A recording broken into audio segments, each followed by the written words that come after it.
Welcome back to Dreamhack Summer 2011. It's time for Adelscott versus Sen. I am Day9. And I'm D'Apollo. And what are your thoughts on this upcoming match, Dr. D? My thoughts are so far that Sen had a rocky start to the tournament against MC, what we saw.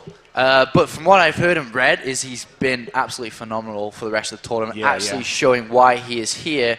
And obviously, I'm excited to see Sen against Adelscott because actually giving us a second opportunity to look at Sen against Protoss. I think that is a little bit, I don't know, I don't really know how to describe the games against MC. I think he just got outclassed, but now is his time to shine. And now overlooking to Adelscott, his results haven't been that good actually. Looking at it. I think he's in a losing position to go out quite soon. I mean, I'm looking at his results now, and he went 1-2 versus Cloud, and then 1-2 versus MC. Managed to beat Nogrim, but 2 losses already is kind of pushing him towards the bottom of that group. So if Adelscott can take this win against Sen, that will put him in a good position as long as there's a couple of tie breaks that end up coming up, but Sen really is going to be the favorite going into this match. So here we are going directly into game 1 here at Dreamhack. In the bottom right corner, the Frenchman, one of my absolute favorite players to watch, we have Adelscott.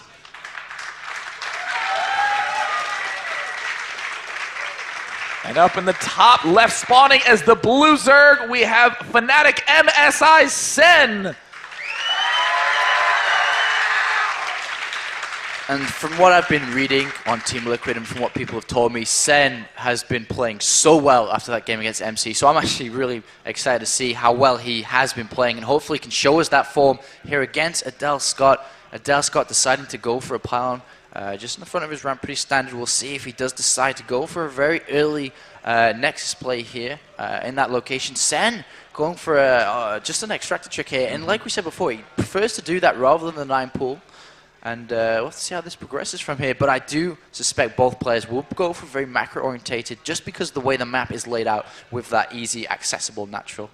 Yeah, I mean, Adelscott is the sort of player who can play the most brilliant Protoss you've ever seen, able to take out players like I am MVP in the Team Liquid Star League, but also has the potential to crumble very, very hard under pressure. He actually has had some of the really worst chokes I have seen of anyone in his tournament play, still cropping up, preventing him from getting all the way through the finals, but he is always a contender to do damage in any form. And yeah, he's arguably top 2, I say, in France. Probably quite close with Todd right now.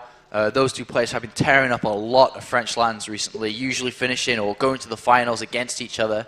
Whereas on the other hand, Sen is arguably, you know, top 5 Zerg in the world maybe right now. And he's such a talented player, and as you can see, he's gone for this hatchery first on the rich Vespian Geyser located just right to his base. And Adelscott, on the other hand, has decided to go for a gas opening and is going to pretty much wall off with a Zealot here on the front of the ramp with this Cybernetics core.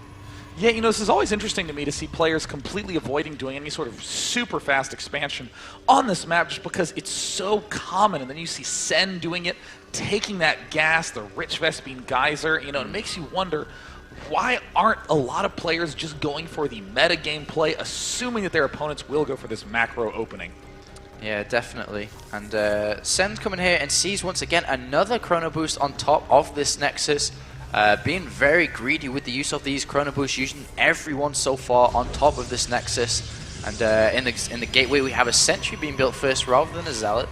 And then we haven't seen the Warp Gate research being started yet, which is kind of late.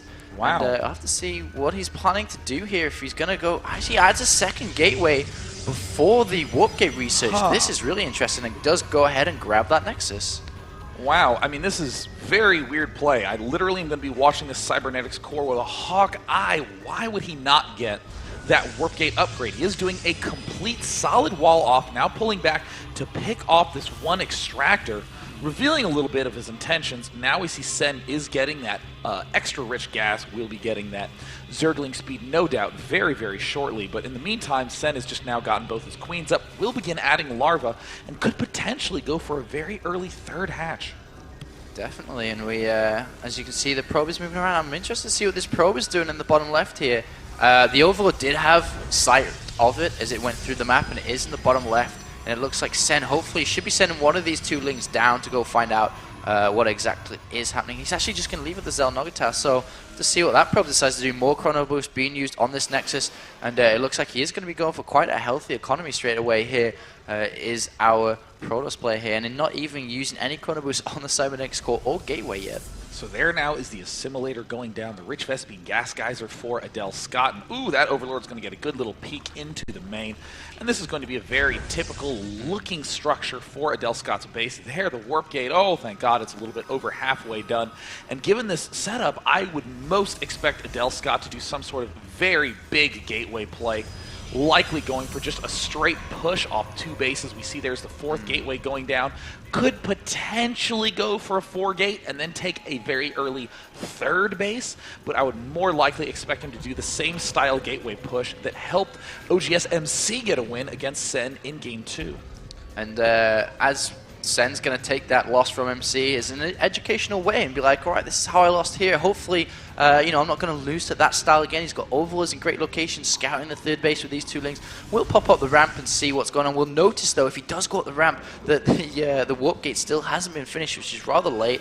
And we do see a probe going to try and get some scanning information about that 3rd base. Will most likely go down before it even gets close, though. Now the question is, will Adelscott spread these gateways out enough to hide information from Zerg? We see Sen does have an Overlord there. There's a gateway. There's a gate. Oh, looks like we have 7 gates coming up.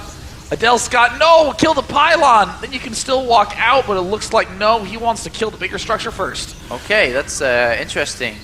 So a lot of money being wasted there, and he is going to go ahead and do it. It's not a mistake. His pure intentions are to do that, and he is going to go ahead and push out. And here comes this timing attack. More gateways, as you said, have been added. A lot of lings in production now as well, with this +1 melee attack just been started.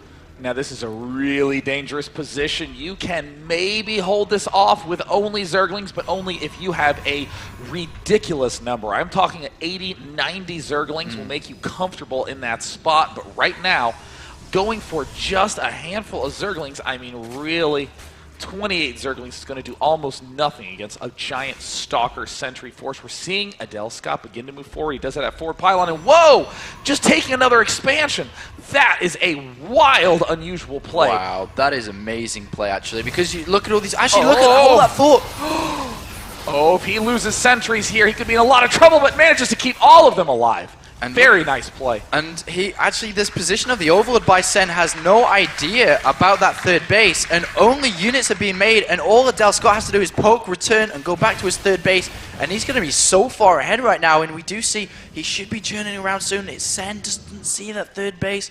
So many units, if he tries to engage here, Adelscott will lose a lot of his army, especially with 5 spine crawlers about to be finished. Oh no! Oh, what is Adelscott doing? He's moving so far forward. The Zerglings able to get a nice surround. He is risking losing all of those sentries. Now he has to wait for these back force fields to finish. Sen repositioning all of these spine crawlers. Again, Adelscott doing a very clever opening, but needs to not just suicide himself. He needs to pull back, defend his 3rd base.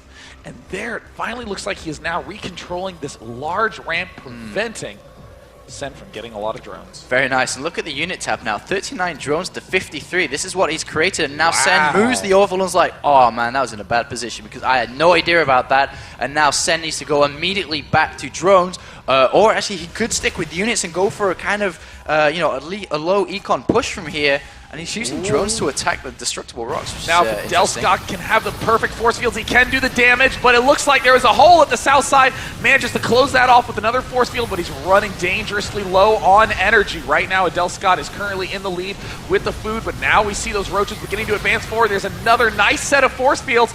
More Stalkers coming in from the high ground. Adelscott might barely break this, but we see 11 roaches in production right now. More Stalkers coming out, and Adelscott might barely overcome this huge roach number. This is going to be really interesting because there are a lot of units being made. Sen didn't go back to building drones. He's still at 39 drones versus 59 probes. And he could just launch a huge counterattack here and completely overrun this 3rd base. And I don't even think that Adelscott has enough production to keep up with this. He's got a forge. He didn't even start any upgrades. And he's trying to chrono boost his gateways. But this is going to be, I don't even think he has enough here, Day 9. Oh, this could be such a tragic way to go out with one of the more brilliant openings I've seen on Crevasse. Adelscott has so many workers, but he just needs to get enough gateway units to hold off this push. Those two cannons desperately need to finish now, pulling the Stalkers around the backside. More sentries getting warped in. There's going to need to be some heroic force fields.